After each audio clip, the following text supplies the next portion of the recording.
joko se lähtee. Hirveä jännitys iski. Ota uusiksi. Me ollaan rautalankabändi, joka vetää välillä kovaa, raakaa rockabillyä. Pääpainohan on kuitenkin perus rautalangalla. Mausteena vähän tosiaan rockabillyä ja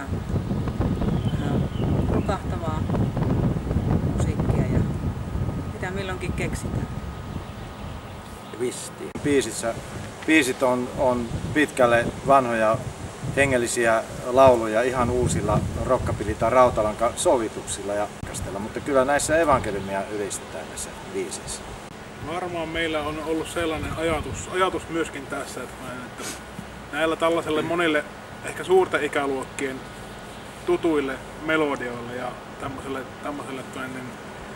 iskelmäpohjaiselle rautalanka-soundille, niin siitä löytyy tavallaan niin kuin ehkä se uusi kuulijakunta hengelliselle musiikille sieltä myöskin.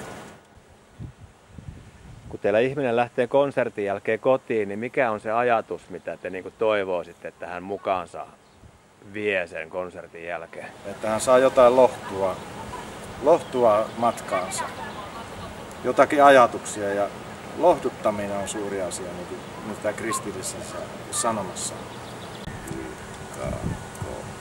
Tervetuloa kuuntelemaan Laaksolahden kappeliin.